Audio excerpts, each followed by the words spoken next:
نہ جانے مسائل تو علماء سے پوچھیں، یہ حکم مبین ہم کو رب سے ملا ہے، چلو پوچھ کیسے جیے زندگی کو، چلو پوچھ لیں کس میں رب کی رضا ہے، رب کی رضا ہے۔ الحمدللہ رب العالمین والصلاة والسلام علی سید المرسلین، اما بعد فاعوذ باللہ من الشیطان الرجیم، بسم اللہ الرحمن الرحیم۔ الصلاة والسلام علیک یا رسول اللہ وعلی آلک واصحابک یا حبیب اللہ۔ الصلاة والسلام علیک یا نبی اللہ وعلی آلک واصحابک یا نور اللہ۔ میٹھے میٹھے اسلامی بھائیوں اور مدنی چینل کے ناظرین، سلسلہ دارالفتہ اہل سنت میں ایک بار پھر آپ کو مرحبا کہتے ہیں۔ ابتداً درود پاک کی فضیلت عرض کی جاتی ہے کہ فرمان مصطفیٰ صلی اللہ تعالیٰ علیہ وسلم ہے کہ اللہ تعالیٰ کی خاطر آپس میں محبت رکھنے والے جب باہم ملیں اور مصافحہ کریں اور نبی صلی اللہ علیہ وسلم پر درود پاک بھیجیں تو ان کے جدا ہونے سے پہلے دونوں کے اگلے پچھلے گناہ بخش دیے جاتے ہیں۔ صلو علی الحبیب صلی اللہ تعالی علی محمد صلی اللہ علیہ وسلم۔ مدنی چینل کے ناظرین، الحمدللہ عز و جل ہمارا یہ سلسلہ علم دین کے پھولوں سے مزین ہوا کرتا ہے۔ بہت سارے مسائل ہم گھر بیٹھے سیکھ لیتے ہیں۔ اگر آج کا سلسلہ بھی آپ توجہ کے ساتھ دیکھیں گے، سنیں گے تو انشاءاللہ کثیر آپ کو علم حاصل ہوگا۔ تو آئیے آپ کی کالز سے ہم اپنے سلسلے کو آگے بڑھاتے ہیں۔ یہ میرا سوال ہے کہ قربانی یعنی کہ قربانی کا جو نصاب ہے تو اس کے لیے جو زمین ہوتی ہے، زمین جوتنے کی زمین جس میں ہم دھان وغیرہ اگاتے ہیں، تو وہ زمین اگر کسی کے پاس ہے تو کیا وہ نصاب میں گنی جائے گی؟ تو برائے کرم صریح رہنمائی فرمائے۔ جی حضور، قربانی کے نصاب کے حوالے سے ہے۔ الحمدللہ رب العالمین والصلاة والسلام علی سید الانبیاء والمرسلین، اما بعد فاعوذ باللہ من الشیطان الرجیم، بسم اللہ الرحمن الرحیم۔ جس کے پاس زرعی زمین ہے جی، کاشتکاری کے لیے اور اس کا گزر بسر اسی پر ہے اور اس سے حاصل ہونے والی پیداوار اس کی حاجات اصلیہ جو ہیں، جو ضروریات زندگی ہیں، ان سے زائد نہیں ہیں، جی، جو بھی پیداوار آتی ہے وہ ضروری حاجات میں ہی صرف ہو جاتی ہے، کوئی زائد رقم نہیں بچتی ہے، تو ایسی صورت میں ایسے شخص پر قربانی لازم نہیں ہے۔ ٹھیک ہے۔ لیکن اگر ان کی جو گزر اوقات ہے وہ اس زرعی زمین پر نہیں ہے صحیح، اور زرعی زمین یا دیگر جو مکان یا پلاٹس ہیں وہ حاجت اصلیہ سے زائد ہیں اور وہ نصاب کی مقدار کو پہنچتے ہیں، تو اس صورت پر ان پر قربانی واجب ہوگی۔ ٹھیک ہے۔ تو قربانی کے وجوب کے حوالے سے مفتی صاحب نے ارشاد فرمایا کہ زمینیں جن کے پاس ہوتی ہیں تو وہ کون سی صورت ہے کہ جس سے قربانی واجب ہوتی ہے، اور وہ کون سی صورت جس سے واجب نہیں ہوتی، اس کو بیان کیا گیا۔ جی اگلی کال۔ جی حضور، یہ سوال یہ تھا کہ مفتی صاحب سے معلومات یہ کرنی تھی، جانور کو کھسی کیا جاتا ہے، اس حوالے سے معلومات لینی تھی۔ تو جانور میں وہ ایک قسم کا یعنی کہ عیب آ جاتا ہے، تو اس صورت میں یعنی کہ قربانی کا مسئلہ پوچھنا تھا۔ جی کیا فرماتے ہیں حضور؟ جو قربانی کا جانور ہے اس کا عیب سے پاک ہونا ضروری ہے، ٹھیک ہے، اور نبی کریم صلی اللہ تعالیٰ علیہ وسلم سے بھی یہی منقول ہے کہ قربانی کا جانور بے عیب اور خوب فربہ ہونا چاہیے۔ لیکن عیب کیا ہے اس کا جاننا ضروری ہے۔ ہر چیز عیب نہیں ہوتی ہے، عیب وہ ہے کہ جس کو شریعت عیب قرار دے۔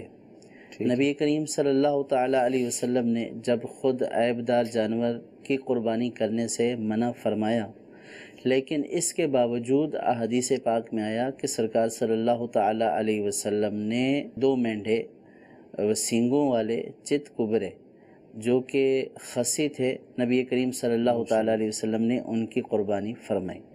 تو سرکار صلی اللہ تعالیٰ علیہ وسلم کا خود جو ہے وہ ایسے جانور کی قربانی فرمانا، یہ اس بات کی دلیل ہے کہ یہ عیب نہیں ہے۔ جس عیب سے منع کیا گیا ہے کہ قربانی میں عیب نہ ہو، وہ یہ عیب نہیں ہے۔ ٹھیک ہے۔ دوسرا یہ کہ عیب وہ ہوتا ہے کہ جو جانور کی قیمت کو کم کر دے۔ صحیح۔ تاجروں کی نظر میں عیب وہ ہوتا ہے کہ جو چیز کی قیمت کم کر دے، جبکہ خصی بکرا جو ہے اس کی قیمت اس کے خصی ہونے کی وجہ سے کم نہیں ہوتی بلکہ زیادہ ہوتی ہے، تو اس لیے اس بکرے کی قربانی کرنا جو ہے وہ افضل ہے۔ لہٰذا بعض لوگ جو اپنی عقل سے سوچتے ہیں کہ یہ عیب ہے، تو شرعاً یہ عیب نہیں ہے، اگرچہ کہ جسم میں ایک ظاہری اعتبار سے دیکھا جاتا ہے تو ایک نقص محسوس ہوتا ہے، لیکن یہ یعنی گوشت کا ایسا حصہ ہے کہ جو اعضائے مقصودہ میں سے نہیں ہے، تو اس لیے اگر یہ چلا بھی جائے تو اس سے قربانی کے جانور میں عیب پیدا نہیں ہوتا، بلکہ گوشت کے اندر وہ لذت بڑھ جاتی ہے۔ جی، اسی لیے اس کی قربانی افضل قرار دی ہے کہ اس سے گوشت کی لذت میں اضافہ ہو جاتا ہے۔ جی، یہ بھی بیان کیا گیا کہ عیب کسے کہا جاتا ہے، اور جسے ہم عیب سمجھ رہے ہوتے ہیں وہ عیب نہیں ہے بلکہ وہ تو افضل ہے، اور اس سے قربانی کا جو گوشت ہوتا ہے اس میں لذت بھی پیدا ہو جاتی ہے۔ جی، اگلی کال لیں گے۔ مفتی صاحب، آپ سے سوال یہ ہے کہ قربانی کا جو جانور خریدا ہے اس کو بیچ کر کوئی اور جانور لے سکتے ہیں؟ جی، قربانی کا جانور بیچ کر دوسرا لے سکتے ہیں؟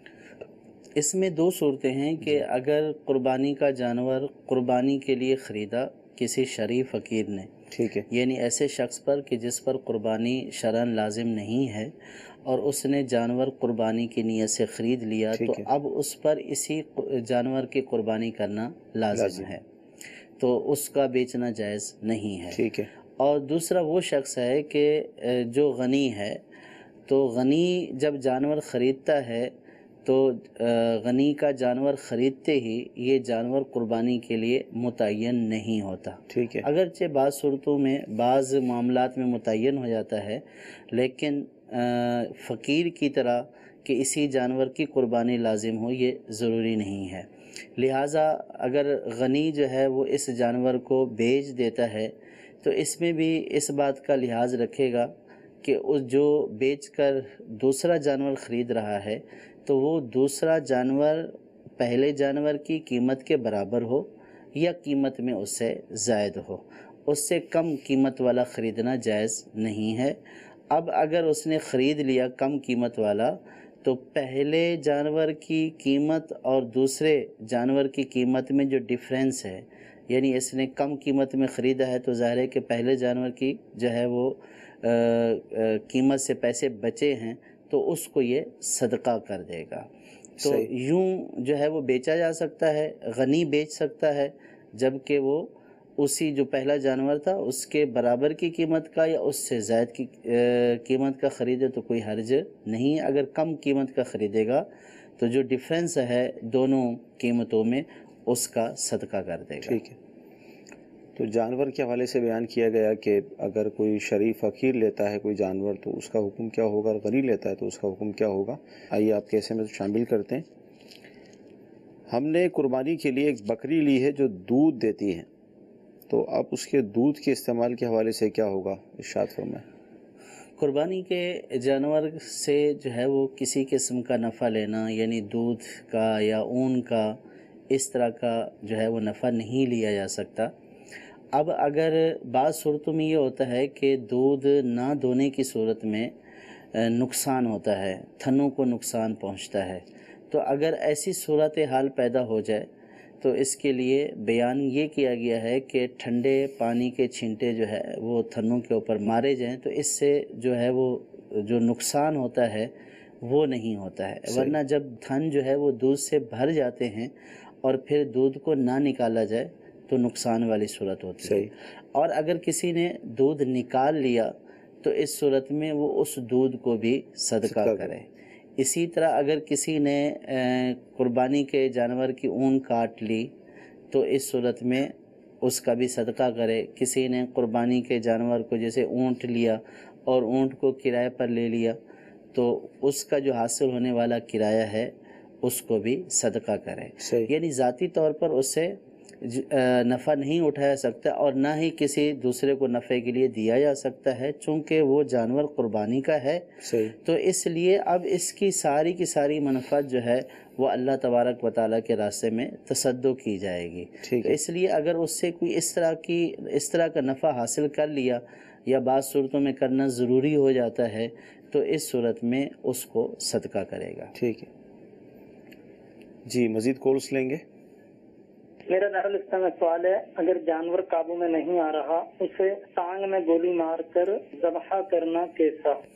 کیا فرماتا؟ جی، جانور قابو میں نہیں آ رہا تو کوشش یہ کی جائے کہ جو ماہر افراد ہوں ان کے ذریعے اس کو قابو میں لایا جائے۔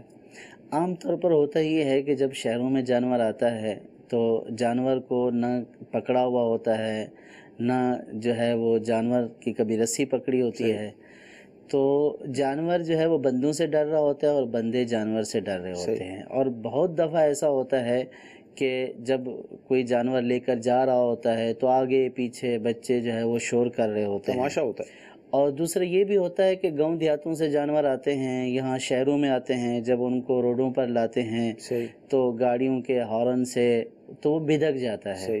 تو جب وہ بدکتا ہے تو پھر اس کے پیچھے لوگ بھاگتے ہیں، تو وہ لوگوں کے ڈر سے اور زیادہ بھاگتا ہے۔ تو ایسی صورت میں جو ہے وہ بجائے بھاگنے کے، بجائے شور شرابہ کرنے کے، ہا ہو کرنے کے، جو ہے وہ اگر بالکل آرام اور سکون سے جو ہے وہ اس کا تعاقب کیا جائے اور ماہرین افراد کی جو ہے وہ معاونت لی جائے تو اس کو پکڑنے میں اتنا زیادہ مسئلہ نہیں ہوتا۔ اور بالفرض اگر اتنا بپھر جائے کہ وہ کسی کو بھی نہیں پکڑنے دیتا ہے تو پھر ایسا اقدام کیا جا سکتا ہے کہ جس سے جانور کو کم سے کم تکلیف ہو۔ اب اگر جو اقدام انہوں نے بیان کیا یہ واقعی تکلیف دہ ہے تو یہ انتہائی یعنی کہ آخری معاملہ ہے کہ جب کوئی ایسی صورت نہ بنے تو یہ کیا جا سکتا ہے کہ اس کو جو ہے وہ کسی طرح زخمی کر کے اس طرح بھی گرا کر جو ہے وہ اس کے اوپر قابو پا کر اس کی قربانی کی جا سکتی ہے۔ لیکن اس طرح کے اقدام سے گریز کیا جائے کہ یہ جانور کے لیے انتہائی تکلیف کا سبب ہے کہ جس طرح انسان کو کوئی ٹانگ میں گولی مار دے، بازو میں گولی مار دے تو جس طرح اس کو تکلیف ہوتی ہے تو جانور بھی ذی روح ہے، جاندار ہے، اس کو بھی ان تمام معاملات سے تکلیف ہوتی ہے۔ انسان تو پھر بھی اپنی تکلیف کا اظہار کر سکتا ہے لیکن جانور اپنی تکلیف کا اظہار نہیں کر سکتا، تو اس لیے جانور کے معاملے میں اور زیادہ احتیاط کرنی چاہیے۔ بالکل صحیح فرمایا مفتی صاحب نے۔ ہمارے علاقوں میں جب یہ گاؤں گوٹ سے اور اس طرح کے علاقوں سے جانور آتے ہیں تو علاقے کے اندر جیسے ہی وہ سوزوکی سے اترتا ہے جو پھر تماشا ہوتا ہے، بچے بڑے ہوا ایک عجیب مطلب عالم ہوتا ہے جس کی وجہ سے اس طرح کے حالات بھی پیدا ہو جاتے ہیں۔ تو کوشش کریں جو قربانی کا جانور ہے اس سے آپ کیا فرمائیں گے اس حوالے سے؟ اس کا کچھ ادب ہے، احترام ہے، کیا اس کے ساتھ کیا کیا جائے؟ جی ظاہر ہے کہ اس کا یوں اکرام کیا جائے گا کہ اس کی خدمت کی جائے گی، اس کو تکلیف سے بچایا جائے گا۔ یعنی ایک تو اس پہلو کے اعتبار سے جو بیان کیا گیا کہ یہ ذی روح ہے، جانور ہے، یہ بول نہیں سکتا، اپنی تکلیف کا اظہار نہیں کر سکتا، اس پہلو کو بھی مد نظر رکھنا چاہیے کہ جانور پر ظلم کرنا بہت بڑا کبیرہ گناہ ہے۔ یہاں تک کہ احادیث پاک میں یہ آیا کہ سرکار صلی اللہ تعالیٰ علیہ وسلم نے ایک شخص کو کہ جو بکری کو ذبح کرنے جا رہا تھا تو گھسیٹتے ہوئے جا رہا تھا تو سرکار صلی اللہ تعالیٰ علیہ وسلم نے اس کو اس فعل سے منع فرمایا۔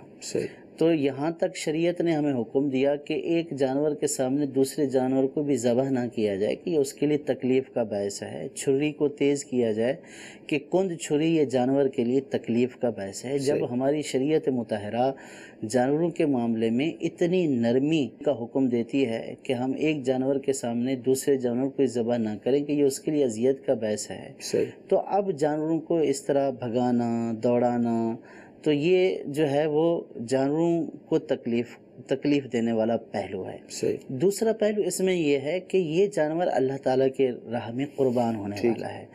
تو جب یہ جانور اللہ تعالیٰ کی راہ میں قربان ہونے والا ہے، احادیث پاک میں یہ بھی آیا کہ یہ اپنے کھروں اور سینگوں کے ساتھ آئے گا، سبحان اللہ، اور جو ہے وہ جب کھروں اور سینگوں کے ساتھ آئے گا یہ پل صراط کی جو ہے وہ بزرگوں سے منقول ہے، سواری بنے گا۔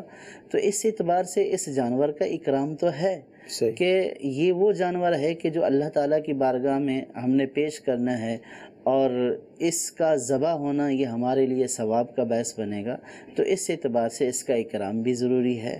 بجائے اس کو تکلیف دینے کے اس کی خدمت کی جائے، اس کو اچھے طریقے سے کھلایا پلایا جائے، اور یہ تصور کرنا چاہیے کہ یہ وہ چیز ہے کہ جس کے ذریعے ہم اللہ تعالیٰ کی بارگاہ میں تقرب حاصل کر رہے ہیں، صحیح جو اللہ کی بارگاہ میں قرب حاصل کرنے کا ذریعہ بنے گا۔ تو صحیح جو چیز اللہ تعالیٰ کی بارگاہ میں قرب حاصل کرنے کا ذریعہ ہو تو اس کے ساتھ ایسا سلوک نہیں کیا جاتا صحیح جیسا کہ عام طور پر نادان لوگ کرتے ہیں۔ صحیح تو اس اعتبار سے اس کا اکرام ضروری ہے۔ ٹھیک، بہت پیارا ہمیں جواب ملا۔ ایس ایم ایس یہ ہے کہ قربانی جو ہم کرتے ہیں جانور کی، اس کی عمر کے حوالے سے ارشاد فرمائیں، کتنی عمر ہونی چاہیے، یہ پوچھنا چاہ رہے ہیں۔ جو بکرا ہے جی یا بکری ہے، اس میں جو ہے وہ 1 سال پورا ہونا ضروری ہے۔ ٹھیک ہے دمبا اور بھیڑ جی کا 6 ماہ کا بچہ اگر جو ہے وہ 1 سال کے جو ہے وہ دمبوں اور بھیڑوں میں کھڑا کر دیا جائے تو صحیح وہ بھی انہی جیسا لگے،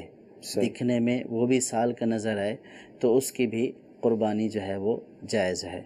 اسی طرح جو گائے ہیں، بھینس ہیں، اور جو ان کی انواع سے تعلق رکھتی ہیں، ان کی عمر کا 2 سال ہونا ضروری ہے، صحیح اور جو اونٹ ہیں اس کی عمر کا 5 سال ہونا ضروری ہے۔ صحیح تو عمروں کا بھی لحاظ کرنا ضروری ہے۔ صرف شریعت مطہرہ نے دمبے اور بھیڑ کے بچے میں رخصت دی ہے کہ اگر وہ 6 ماہ والا بھی سال کا لگتا ہے تو اس کی قربانی جائز ہے، اور یہ رخصت صرف بھیڑ اور دمبے کے بچے کے ساتھ ہی خاص ہے۔ بکری یا بکرے میں یا گائے میں یا بھینس میں یا اونٹ میں ایسی کوئی رخصت نہیں ہے۔ ٹھیک ہے۔ دوسرا ایس ایم ایس یہ ہے کہ قربانی کا جو گوشت ہوتا ہے، اب یہ ہو سکتا ہے اجتماعی قربانی سے متعلق ہو یا جو صورت آپ کے علم میں ہو تو ارشاد فرما دیجیے گا، اس میں چربی کو ملا کر گوشت بناتے ہیں، اس بارے میں کیا حکم ہے؟ چربی کو ملا کر گوشت بنانے میں کوئی ناجائز پہلو نہیں ہے، بلکہ اگر گوشت کے اندر چربی ملا دی، پائے ملا دیے، کلیجے ملا دی، مختلف جو ہے وہ چیزیں ملا دی ہیں اور حصے بظاہر برابر کر دیے، تو اس صورت میں یوں بھی تقسیم کی جا سکتی ہے۔ تو اگر گوشت تقسیم کریں گے، یعنی اس میں جس کو گوشت کہا جاتا ہے، صحیح چربی کو گوشت نہیں کہا جاتا، صحیح جو پائے ہیں اس کو گوشت نہیں کہا جاتا، کلیجی کو گوشت نہیں کہا جاتا، مغز، سری، پائے، ان کو گوشت نہیں کہا جاتا۔ ٹھیک ہے۔ تو اگر صرف خالص گوشت ہوگا تو اس کا برابر ہونا ضروری ہے اور ٹھیک ہے، تول کر ہونا ضروری ہے۔ صحیح لیکن اگر گوشت کے اندر یہ مختلف چیزیں ملا مکس کر دیں گے دیا۔ تو اس صورت میں اگر کمی بیشی بھی ہوئی تو اس میں کوئی حرج نہیں ہے۔ ٹھیک ہے۔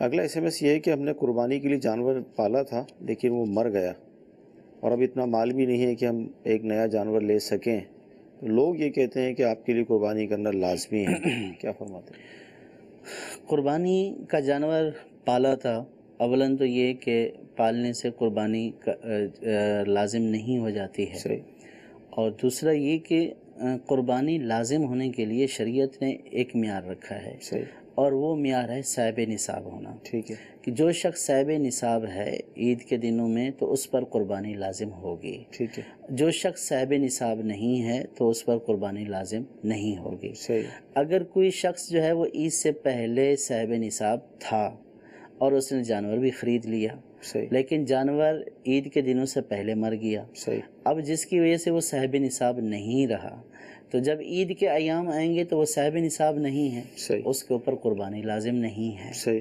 اسی طرح اگر کوئی فقیر ہے، اس نے جانور خرید لیا تو وہ جانور قربانی کے لیے متعین ہو گیا، لیکن اگر خدا نخواستہ وہ جانور ان کا پہلے مر جاتا ہے صحیح تو اب خریدنے سے ان کے اوپر یہ لازم نہیں ہوگا کہ وہ لازمی طور پر دوسرا خریدیں، صحیح تو وہ تو پہلے بھی فقیر تھے، صحیح یعنی ان کے اوپر قربانی لازم نہیں تھی، صحیح اور انہوں نے اگر خرید لیا تھا ہمت کر کے تو اب اس جانور کو قربان کرنا تھا، اور جس کو قربان کرنا تھا وہ پہلے ہی جو ہے اس کا انتقال ہو گیا، صحیح اور عید کے دنوں میں وہ صاحب نصاب ہی نہیں ہے، تو جب صحیح صاحب نصاب ہی نہیں ہے تو شریعت نے اس کے اوپر قربانی لازم نہیں کی ہے۔ صحیح تو اس طرح دوسری قربانی کرنے کے سلسلے میں یا دوسرا جانور لازمی طور پر لینے کے سلسلے میں جو ہے وہ اس طرح کی کنفیوژن جو ہے وہ لوگوں کی طرف سے پھیلائی جاتی ہے.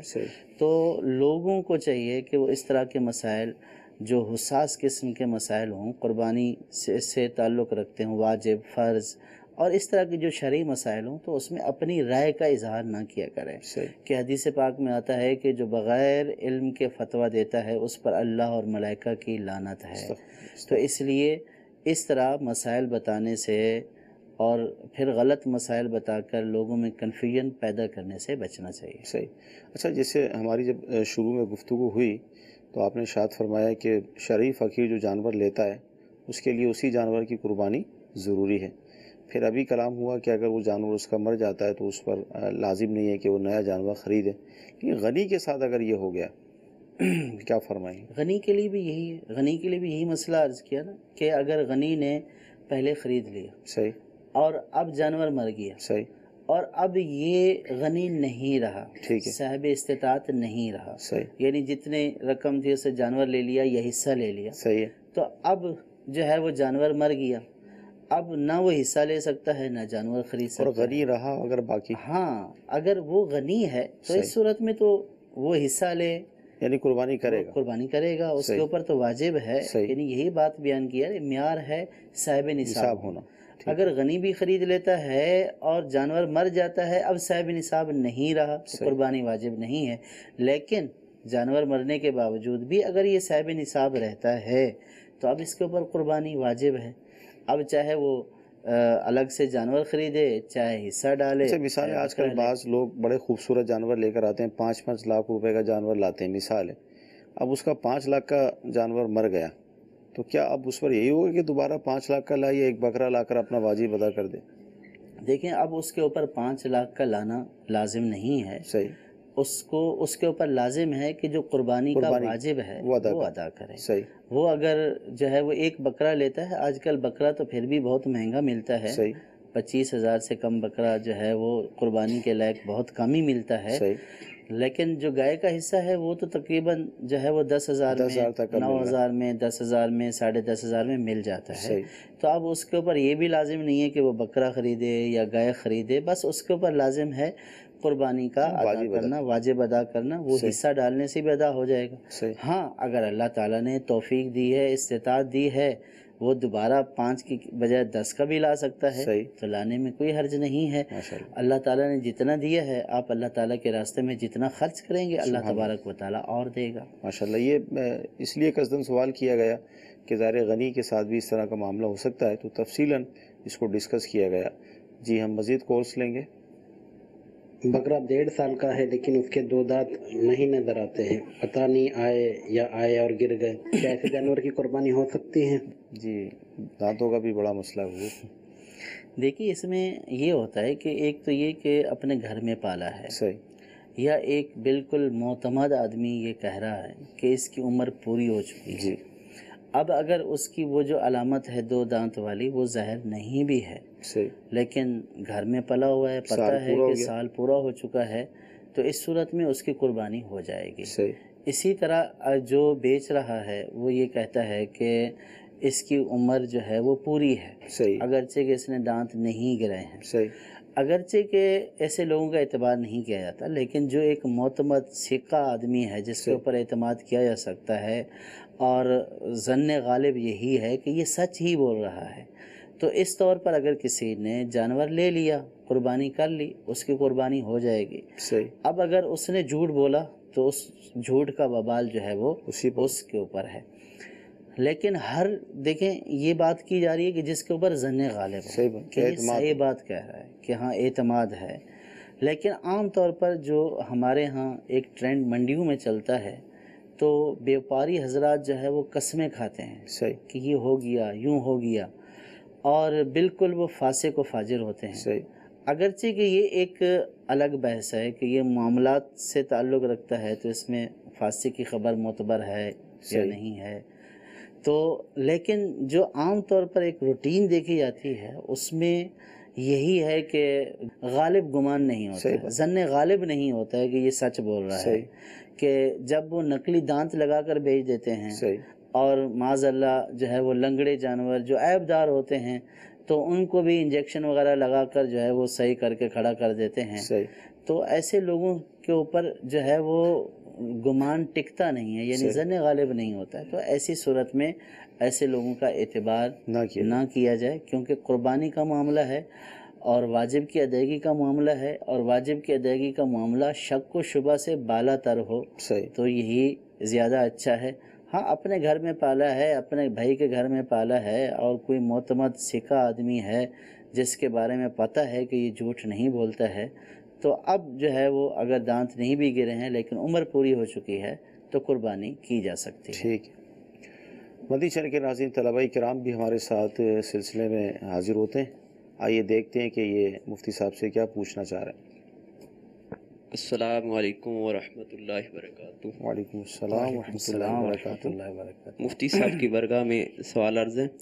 بعض مساجد کی انتظامیہ اجتماعی طور پر قربانی کرتی ہیں، اس میں مسجد کے چندے کی رقم سے جانور خریدنا کیسا؟ جی کیا فرماتے ہیں؟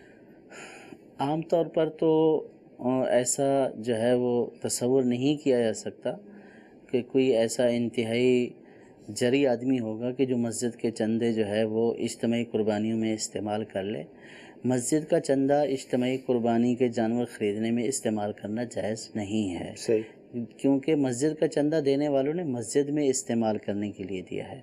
اب اگر وہ یوں کرتا ہے کہ جانور خرید لیتا ہے اور بعد میں حصے داروں کو بیچ دیتا ہے تو اس کا مسجد کی چندے کی رقم کا استعمال جائز نہیں ہے، اور اس صورت میں یہ غاصب قرار پائے گا اور اس کے اوپر اس کا تاوان بھی لازم ہوگا.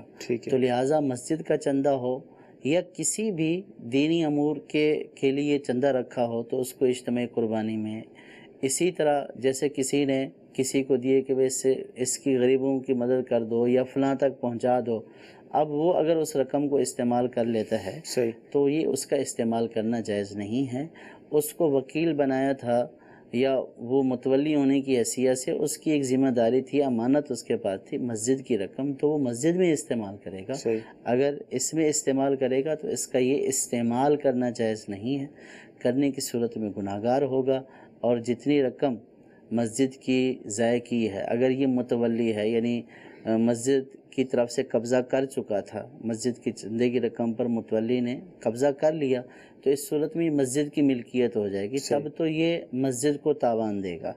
اور اگر اس نے جو ہے وہ متولی نہیں تھا اور لوگوں نے چندہ دیا اور اس نے جا کر خرچ کر دیا تو اس صورت میں اس کا تاوان ان چندہ دینے والوں کو ادا کرنا ہوگا کہ جن کا چندہ اس نے غلط جگہ پر خرچ کر دیا.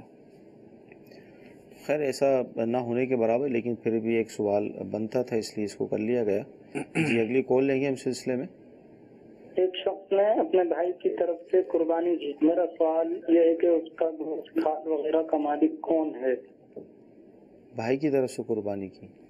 بھائی کی طرف سے قربانی کی ہے. پہلی بات تو یہ کہ اگر بھائی بالغ ہے تو اس کی اجازت کے بغیر تو اس کی طرف سے قربانی نہیں کی جا سکتی.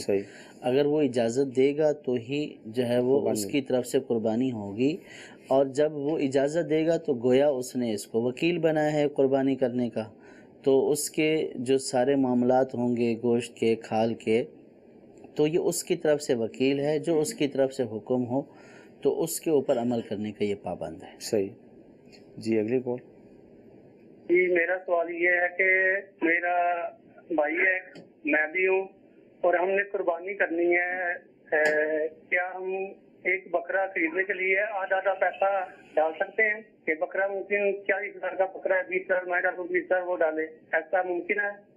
یہ بڑا مشہور ہے معاملہ، ظاہر رسالوں میں کتابوں میں لکھا گیا ہے، ایک بکرا پورے گھر سے. جی اگر دونوں بھائیوں کے اوپر قربانی واجب ہے تو پھر دونوں کے اوپر الگ الگ قربانی واجب ہے. اور جو بکرا ہے وہ ایک شخص کی طرف سے ہوتا ہے، یعنی بکرا اگر گائے کی قیمت سے بھی زیادہ قیمت کا ہو، جیسے گائے فرض کیا کہ 60,000 کی ملتی ہے، 70,000 کی ملتی ہے، اور کسی نے 1 لاکھ کا بکرا یا 2 لاکھ کا بکرا خرید لیا، تب بھی وہ ایک شخص کی طرف سے اس کی قربانی ہوگی. کتنا ہی فربا کیوں نہ ہو، گائے سے بھی اگرچہ اس کا گوشت زیادہ ہو تب بھی ایک ہی شخص سے ایک بکرا ہوگا. اور اگر دونوں کے اوپر لازم ہے تو وہ ایک کی طرف سے ہوگی، دونوں کی طرف سے نہیں ہوگی. اور دونوں نے مل کر ڈال کر ایک بکری قربانی کی ہے تو قربانی ہوگی ہی نہیں, کسی کی بھی نہیں ہوگی. تو اس لیے جو ہے وہ اگر بکرا کرنا ہے تو کوئی کسی ایک کی طرف سے کیا جائے, اور جو دوسرا ہے وہ یا تو اپنا بکرا خرید لے یا پھر اپنا الگ سے حصہ ڈالے. اگر دونوں مل کر ایک بکرے کی قربانی کریں گے تو دونوں کی طرف سے قربانی نہیں ہوگی. اچھا, ابھی گفتگو چل رہی تھی تاوان کے حوالے سے جو مساجد کا, تو یہ ایس ایم ایس آیا ہے کہ تاوان کتنا ہوگا؟ تاوان اتنا ہی ہوگا, یعنی جتنی رقم اس نے خرچ کی ہے, ٹھیک ہے, یعنی گویا کہ وہ غاصب ہوا, صحیح, اس نے جانور خریدے اجتماعی قربانی کے لیے, تو اولاً جو جانور اس نے خریدے ہیں اجتماعی قربانی کے لیے تو یہ جانور تو اسی کے قرار پائیں گے, صحیح, لیکن اس نے جو رقم استعمال کی ہے وہ مسجد کے چندے سے کی ہے. تو جتنی مسجد کے چندے سے رقم استعمال ہوئی ہے اتنی رقم کا تاوان جو ہے وہ دے گا. اب اس میں وہی دو صورتیں ہوں گی, اگر متولی تھا اور قبضہ ہو چکا تھا تو وہ مسجد کی ملک ہو چکی تھی تو اب مسجد میں اس کا تاوان ڈالے گا. اگر متولی نہیں تھا, کسی نے دیا تھا مسجد کے لیے اور اس نے پہلے سے خرچ کر دیا مسجد میں دینے سے پہلے تو اس صورت میں اسی شخص کو تاوان دینا ہوگا, اور تاوان اتنا ہی ہوگا کہ جتنی رقم ضائع کی ہے. ٹھیک ہے جی, اگلی کال لیں گے اس سلسلے میں. میرا نام محمد شفیق ہے, میں چک چمرا سے بات کر رہا ہوں. میرا سوال یہ ہے کہ قربانی جو ہے بولتے ہیں کہ گھر کا سربراہ جو وہ پہلے دے. میری والدہ ہے, بڑی عزیز العمر ہے, میں بیٹا ہوں, تو میں سوال یہ کرتا ہوں کہ قربانی والدہ کے نام کی ہونی چاہیے یا کہ میرے نام کی ہونی چاہیے؟ یہ بھی ایک مسئلہ ہے کہ والدین اگر موجود ہیں تو وہی قربانی کریں یا انہی کی طرف سے ہو, جوان اولاد. جی, قربانی شریعت نے اس شخص کے اوپر لازم کی ہے کہ جو صاحب نصاب ہو. ٹھیک ہے, شریعت نے کہیں ایسا کوئی حکم نہیں ارشاد فرمایا کہ قربانی گھر کے سربراہ کی طرف سے ہونی چاہیے. شریعت نے قربانی کے واجب ہونے کا معیار ہی نصاب کو رکھا ہے. ٹھیک ہے, جو شخص بھی مسلمان جو ہے وہ عاقل بالغ صاحب نصاب ہوگا تو اس کے اوپر قربانی لازم ہوگی.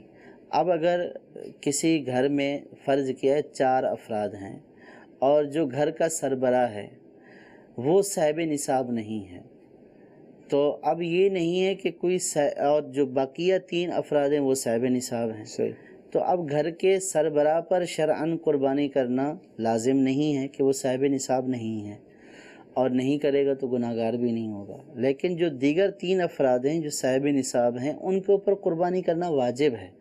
اب اگر وہ نہیں کریں گے تو گناہگار ہوں گے, یا ان میں سے کوئی یہ بولے کہ میں اپنے ابو جان کی طرف سے کر دیتا ہوں جو سربراہ ہیں اور میں نہیں کرتا ہوں, تو یہ گناہگار ہوں گے کہ ان کے اوپر تو واجب تھی اور جو سربراہ تھے ان کے اوپر واجب نہیں تھی, تو انہوں نے اپنا واجب ترک کر کے ان کی نفلی قربانی کر دی ہے. تو ایسی کوئی جو ہے وہ بات نہیں ہے کہ سربراہ کی طرف سے پہلے ہو اور بعد میں بچوں کی طرف سے ہو, نہیں, یہ دیکھا جائے گا کہ صاحب نصاب کون ہے, اور جو صاحب نصاب ہے سارے ہیں تو سب کی طرف سے, بعض ہیں تو جو صاحب نصاب ہیں ان کی طرف سے قربانی کا واجب ادا کرنا ضروری ہے. ٹھیک ہے جی, اگلی کال. خالد حسین پنو عاقل ضلع 80 سال سے میری عرض ہے کہ میں نے ایک جانور پالا ہوا ہے جو میں نے نیت کی تھی کہ بچوں کا عقیقہ کروں گا, لیکن میں ابھی میرا خیال ہے کہ میں اس میں کچھ ایسے اضحی کے کروں اور کچھ عقیقے کے, کیا یہ کرنا کیسا ہوگا؟ دوسرا یہ کہ جو میرے بچے چھوٹے فوت ہو گئے ہیں ان کا عقیقہ کرنا کیسا ہے؟ جی, کیا فرماتے ہیں؟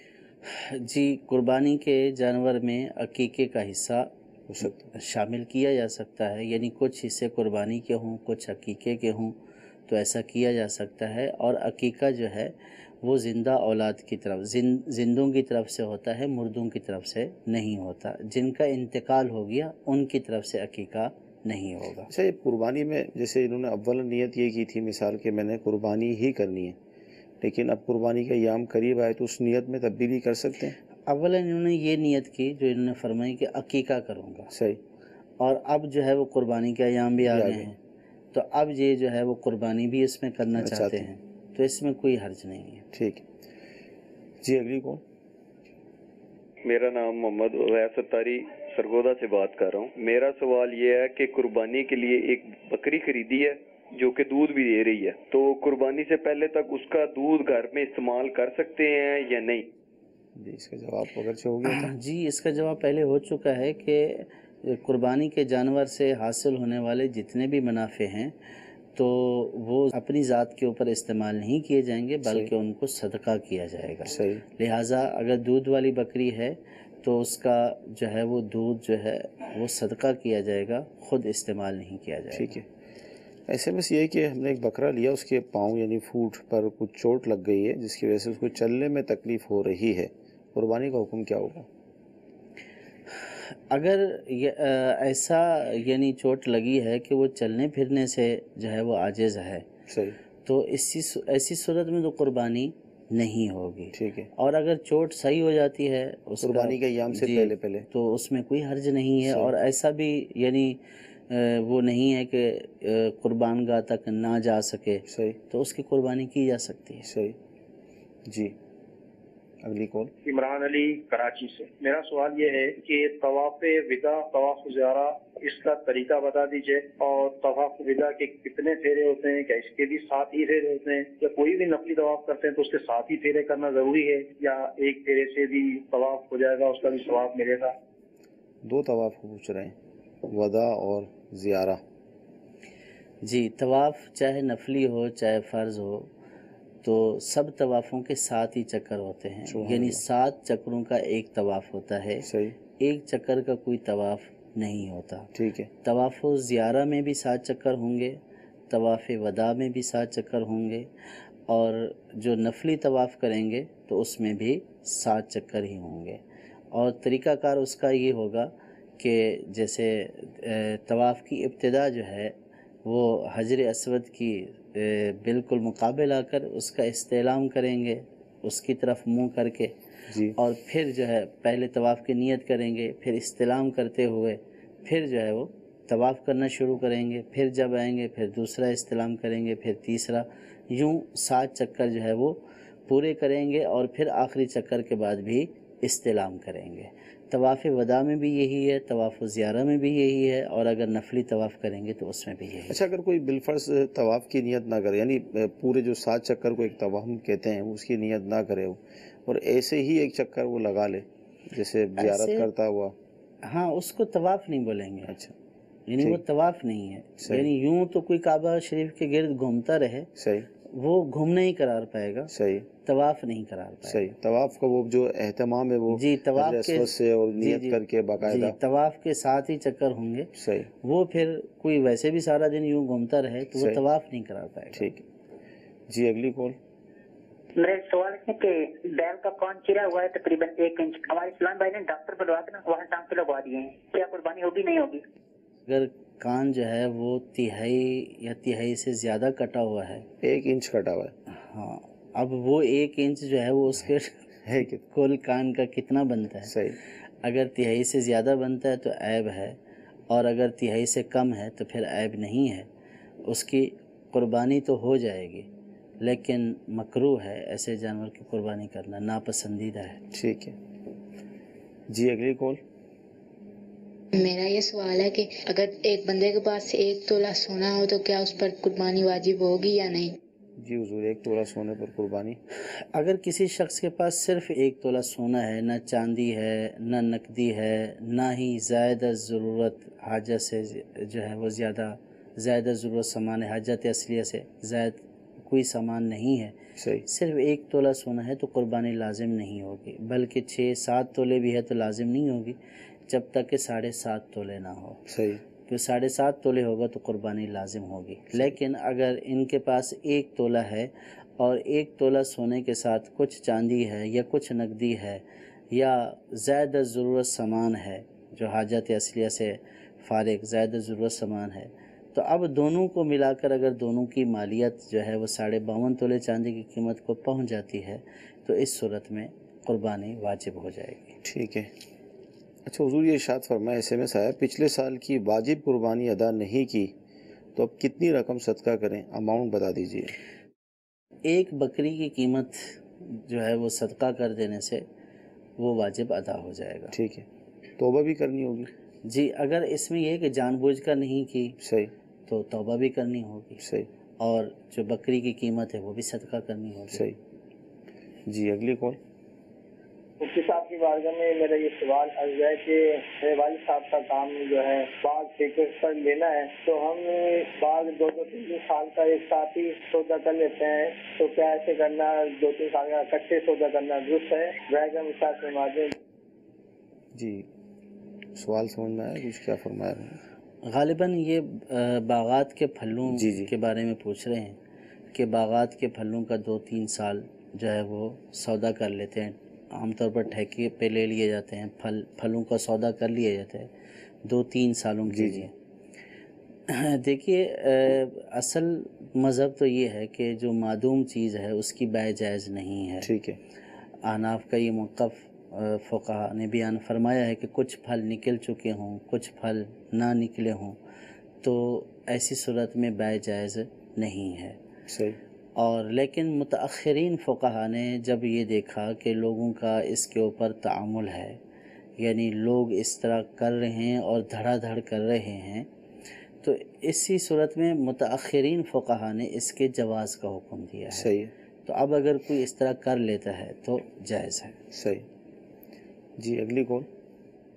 مفتی صاحب کی بارگاہ میں عرض ہے کہ اگر جہاں پر 2 شخص کے جھگڑنے کا امکان ہو تو کیا وہاں پر جھوٹ بولنا جائز ہے؟ جی، جھگڑا اگر ممکن ہے تو اس کو ختم کروا دیا جائے۔ دیکھیں اب کس طرح کا جھگڑا ہے، کس طرح کی سلوح ہے۔ اب بعض اوقات جھگڑا بھی ناحق جھگڑا ہوتا ہے۔ صحیح۔ یہ تو کہا گیا کہ 2 مسلمانوں کے درمیان سلوح کرانے کے لیے جو ہے وہ ایسی بات کہ جو خلاف واقعہ نہ ہو، یعنی توریے کے طور پر استعمال کیا جائے، اور بالکل جھوٹ بولنا تو گناہ ہے، اور بعض صورتوں میں خلاف واقعہ بات بھی کہہ سکتے ہیں۔ صحیح۔ لیکن اس کی یوں کھلی اجازت نہیں ہے کہ کس بات کے اوپر جھگڑا ہے، جھگڑا بھی حق پر ہے، ناحق ہے، کیا معاملہ ہے، تو اس کے بعد ہی اس کا کوئی واضح جواب دیا جا سکتا ہے۔ صحیح۔ اچھا، اس میں یہ ہے کہ 2,20,000 روپے ہمارے پاس تھے اور گھر کی تعمیرات وغیرہ پہ ہم نے لگا دیے، مزید جو ہے 3 لاکھ روپے کا خرچہ باقی ہے، تو کیا ہم پر قربانی واجب ہوگی؟ مزید میں ایڈ کر دوں کہ ظاہر ہے ہمارے معاشرے میں اس طرح کی باتیں بھی ہوتی ہیں، کوئی اگر گھر بنوا رہا ہے، یار دیکھو گھر بنوا رہے ہیں، لاکھ روپے خرچ کر رہے ہیں، قربانی نہیں کر رہے، کیا فرماتے ہیں آپ؟ ایسی صورت میں اگر ان کے پاس کوئی یعنی کہ ایسی سونا چاندی نقدی زیادہ ضرورت سامان بقدر نصاب نہیں ہے، صحیح، تو اس صورت میں ان کے اوپر قربانی لازم نہیں ہوگی۔ صحیح۔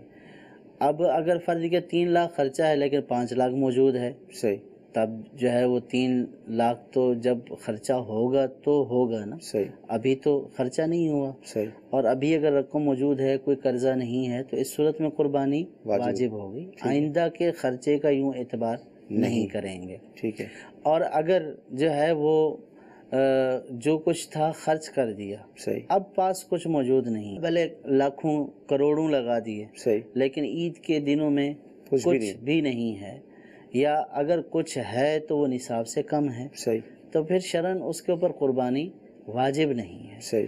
اور جہاں تک لوگوں کی باتوں کا تعلق ہے، تو لوگ اگر بلا وجہ کسی کے اوپر طعن و تشنیع کرتے ہیں، یعنی خواہ طعنے دیتے ہیں، تو اس صورت میں لوگ خود گناہ گار ہیں، صحیح، یہ گناہ گار نہیں ہے، کیونکہ جب شریعت نے صاحب نصاب پر قربانی لازم کی ہے اور کوئی شخص صاحب نصاب نہیں ہے تو شرعاً اس پر لازم ہی نہیں ہے۔ صحیح۔ اب لوگوں کا یہ طعنے کرنا کہ عام طور پر اتنے اخراجات ہوتے ہیں، یہ بھی کر لیتا ہے، وہ بھی کر لیتا ہے، لیکن قربانی نہیں کرتا ہے، تو یہ بلا وجہ جو ہے مسلمان کی دل آزاری والا پہلو ہے۔ آپ کو کیا معلوم کہ اس کے پاس کچھ ہے یا نہیں، تو اس لیے کسی کے اوپر یوں طعن و تشنیع نہیں کرنی چاہیے۔ صحیح جی، اگلی کال لیں گے۔ جناب، میں کل ایک جانور دیکھا تھا رات کو، اور جانور مطلب گاڑی سے اترا، بہت تیز جانور تھا، ادھر ادھر ٹکرے ہم نے باندھا تو اس نے پول میں ٹکرے مار مار کے ہلکا سا اپنا سینگ ڈیمیج کر لیا ہے، مطلب سینگ کا کھول اتر گیا اور اندر کا جو سینگ ہے نا وہ تھوڑا سا اس کا حصہ ٹوٹ گیا، تو اس کی قربانی کے حوالے سے مجھے معلوم کر رہا کیا فرماؤں؟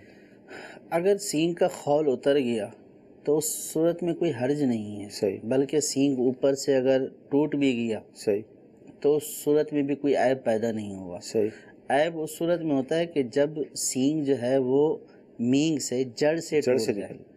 اور وہ بھی عیب اس لیے ہوتا ہے کہ جانور کے سر میں زخم ہو جاتا ہے. صحیح. سر اعضائے مقصودہ میں سے ہے. صحیح. اور اگر اس میں نقص پیدا ہوگا تو پھر جو ہے وہ قربانی نہیں ہوگی. صحیح. لیکن اگر جانور نے ایسا کیا اور زخم بھر گیا تو اس صورت میں اس کی قربانی جائز ہو جائے گی. ٹھیک. جی اگلی کال.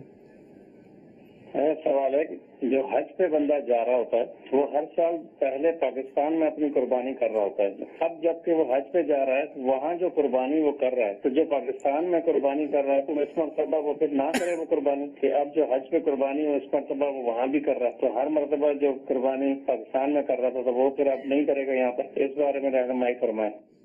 جی حضور کیا فرمائیں. دیکھیں حج کی قربانی جو ہے جو حج تمتع ہے یا حج قران ہے تو اس کی قربانی تو حج کے شکرانے کے طور پر لازم ہے. صحیح. وہ قربانی تو کرنی ہی کرنی ہے. لیکن اس قربانی کا تعلق جو 10 ذی الحجہ کو قربانی ہوتی ہے اس قربانی سے نہیں ہے. تو وہ ایک الگ سے جو ہے واجب ہے. اور 10ویں ذی الحجہ کو جو قربانی ہوتی ہے یہ ایک الگ سے واجب ہے. صحیح. تو لہٰذا اگر کسی نے حج کیا ہے تو وہ قربانی کی ہے تو اس قربانی سے یہ والا واجب ادا نہیں ہوگا. ٹھیک ہے. تو اب اگر یہ صاحب نصاب بھی ہیں اور مسافر بھی نہیں ہیں مقیم ہیں تو اس صورت میں ان کے اوپر قربانی جو ہے وہ جو عید والی قربانی ہے وہ بھی لازم ہوگی. صحیح. اب وہ چاہے یہ قربانی یہاں پاکستان میں کریں یا پھر وہیں پہ جو ہے وہ حدود حرم میں یا کہیں پہ بھی وہاں پہ کروا لیں. صحیح. تو اس صورت میں جو ہے وہ قربانی کا واجب ادا ہو جائے گا. صحیح. اب حرم کی سرزمین میں قربانی کرنے کا ظاہر ہے کہ جو ہے وہ زیادہ ثواب ملے گا. صحیح. اور عام طور پر جو لوگ جاتے ہیں حج پر تو جو عقل مند ہوتے ہیں تو وہ یہ چاہتے ہیں کہ ان کی حج کی قربانی تو حرم میں ہی ہونا شرط ہے. صحیح. تو وہ جو دوسری قربانی ہے تو وہ بھی حرم میں کرنا پسند کرتے ہیں. صحیح. تاکہ ایک کا جو ہے وہ 1 لاکھ مل جائے. تو اس اعتبار سے جو ہے وہاں پہ قربانی کرنا باعث فضیلت ہے. زیادہ ثواب جو ہے وہ حاصل کرنے کا ذریعہ ہے. لیکن اگر کوئی یہ سمجھے کہ میں نے حج کی قربانی ادا کر دی تو اس سے میرا دوسرے والا جو قربانی والا واجب ہے وہ بھی ادا ہو گیا تو وہ حج کی قربانی سے ادا نہیں ہوگا. مدنی چینل کے ناظرین الحمدللہ سلسلہ ہوا بہت سارے مسائل بالخصوص قربانی کے حوالے سے ڈسکس کیے گئے. یقیناً آپ کے علم میں اضافہ ہوا ہوگا اور مزید انشاءاللہ سلسلے جو ہوں گے عید تک اس میں کوشش یہی ہوگی کہ یہی موضوع چلتے رہیں تاکہ مسلمانوں کی بھاری اکثریت الحمدللہ قربانی کرتی ہے. تو جانوروں کے حوالے سے اسی طرح قربانی جو کی جاتی ہے اس حوالے سے پھر گوشت کی تقسیم کے حوالے سے پھر اگر کسی نے نہیں کی قربانی واجب تھا تو کئی مسائل ڈسکس ہوتے ہیں. تو کوشش کریں ان ایام میں خاص طور پر مدنی چینل آپ دیکھیں تاکہ مزید آپ کے علم میں اضافہ ہو. اللہ تعالیٰ کی بارگاہ میں ہم دعا کرتے ہیں کہ اللہ تعالیٰ آج کا ہمارا سلسلہ اپنی بارگاہ میں قبول فرمائے. جو ہم نے سنا ہے جو سیکھا ہے اس پر عمل کرنے کی توفیق عطا فرمائے. آمین. صلو علی الحبیب صلی اللہ تعالی علی محمد. نہ جانے مسائل تو علماء سے پوچھیں یہ حکم مبین ہم کو رب سے ملا ہے. چلو پوچھ کیسے جیے زندگی کو چلو پوچھ لیں کس میں رب کی رضا ہے. رب کی رضا ہے.